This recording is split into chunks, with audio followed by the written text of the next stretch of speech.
सबसे पहले तो आप सभी को दिल से धन्यवाद। मैंने कल एक वीडियो अपलोड की थी कि कैसा रहा मेरा बीपीएससी का रिजल्ट। इस पे आप लोगों ने बहुत प्यार दिया। मतलब एक अब तक की मेरी जितनी भी मैंने बड़ी वीडियो बनाई है उस पर सबसे पहली वीडियो जिस पे 3 से 4 हज़ार के आसपास आज की डेट में व्यूज है, अपने आप में एक बड़ी बात है। इसके लिए आप सभी का इतना प्यार देने के लिए दिल से धन्यवाद। आज इस वीडियो के माध्यम से मैं डिस्कशन करूंगा आप सबसे कि आखिर क्यों इतनी बीपीएससी कट ऑफ हाई जा रही। मैंने 4 से 5 ऐसे पॉइंट नोट डाउन कर रखा है जो अपने खुद के, ये कोई ऑफिशियल डेटा नहीं, लेकिन मैंने खुद इन चीज़ों को एनालाइज किया। आप भी कर सकते हो। इन पॉइंट्स के थ्रू मैंने ये समझा कि आखिर कौन कौन से ऐसे रीजन है जिसके कारण कट ऑफ बीपीएससी की बेसिकली हाई जा रही है। सबसे पहला जो रीजन मैंने नोट डाउन कर रखा है वो क्वालिफाइंग मार्क्स का हटा देना। देखिए कई ऐसे पॉइंट्स होते हैं, एक एक दो दो नंबर करके कट ऑफ कहीं ना कहीं बढ़ जाती है। देखिए क्वालिफाइंग नंबर का हट जाना, बिहार के कल मैं एक रिजल्ट देख रहा था एक कैंडिडेट का जिनके 8 नंबर थे और वो बिहार में बीपीएससी में सिलेक्टेड है। सब्जेक्ट तो मेरे को इस टाइम पे नहीं याद है किस सब्जेक्ट का था, लेकिन वो कैंडिडेट सिलेक्ट। इस तरह करके कई सारे ऐसे कैंडिडेट्स होंगे जिनका बेसिकली बिहार में रिजल्ट आया। सेकेंड पॉइंट की बात करूं तो नियोजित शिक्षक का भी होना। देखिए अगर आपने ऑफिशियल इसकी नोटिफिकेशन को पढ़ा होगा तो नोटिफिकेशन साफ साफ दे रखा था इन्होंने कि हम नियोजित शिक्षक को इस बार भी शामिल करेंगे, पिछली बार की तरह ही। पिछली बार बीपीएससी 1.0 में इतनी हाई कट ऑफ जाने का जो रीजन था वो भी, उसमें भी एक यही था।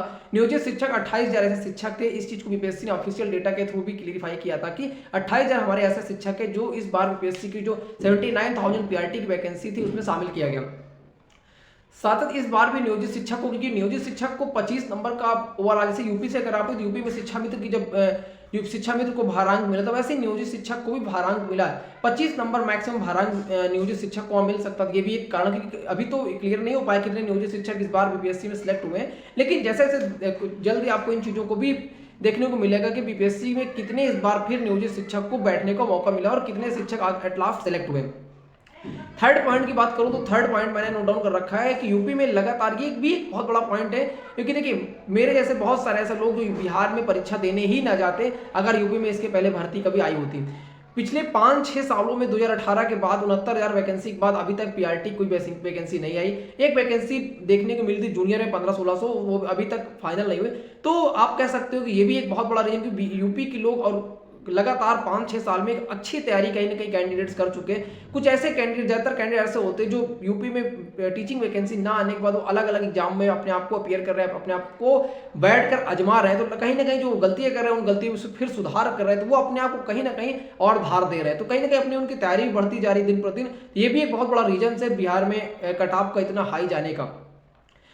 एक और अगली चीज मैंने नोट डाउन कर रखा है जो कि जिसके लिए भी लगातार बिहार के बड़े बड़े टीचरों ने ट्विटर अभियान भी चलाया था। लगभग 1,20,000 प्लस ट्वीट भी किए गए थे। बीपीएससी से मांग की गई थी 1 कैंडिडेट 1 रिजल्ट। अगर बीपीएससी इस बार जो रिजल्ट जारी किया, अगर सबसे पहले पीजीटी का जारी करता, 11-12, फिर टीजीटी का जारी करता यानी 9-10, और फिर जूनियर का जारी करता, फिर पीआरटी का जारी करता, तो बहुत सारे ऐसे कैंडिडेट्स आपको देखने को मिलेंगे जो पीजीटी में सिलेक्ट। देखिए सीधी सी बात है, कोई भी कैंडिडेट अगर जूनियर में सिलेक्ट हो जाएगा और टीजीटी में सिलेक्ट हो जाएगा तो उस कॉमन सी बात है वो टीजीटी ज्वाइन करेगा, ना कि जूनियर, कुछ एक्सेप्शन को छोड़कर। वही सेम चीज अगर किसी कैंडिडेट का टीजीटी में हो जाता है और पीजीटी में हो जाता है तो पीजीटी ज्वाइन करेगा। टीजीटी क्यों ज्वाइन करेगा? तो सीधी सी बात है, हर कैंडिडेट हायर पोस्ट को ज्वाइन करना चाहता है और ज्वाइन भी करेगा। तो नीचे की जो सीट होती है 1-2 नंबर, इससे भी कट ऑफ कहीं ना कहीं और डाउन जा सकती थी, जिससे कि और भी बहुत सारे कैंडिडेट्स का भला हो सकता था। तो ये सब देखिए, आपको मैं हिंदी की बात करूं तो हिंदी की जो कट ऑफ गई है 87 गई है। मैथ की बात करूं तो मैथ साइंस की कट ऑफ कल आपने देखा होगा जूनियर में गई 80 गई है। मैं ये सब यूआर कैटेगरी कट ऑफ बता रहा हूं। इंग्लिश की बात करूं तो इंग्लिश की कट ऑफ गई 82। संस्कृत की बात करूं तो संस्कृत की कट ऑफ गई 85। एसएसटी की अभी कट ऑफ आई नहीं है क्योंकि उसका रिजल्ट अभी आया नहीं है। उसके बाद म्यूजिक की बात करूं तो इसकी कट ऑफ गई 80। ये था बेसिकली 6 to 8 का अलग अलग सब्जेक्ट्स का कट ऑफ, जिसकी लगातार इतनी हाई कट ऑफ देखने को मिल रही है, जो कि इतने कम टाइम पे चीजें अच्छी हो रही है कि इतने टाइम पे कब सभी चीजें हो रही हैं।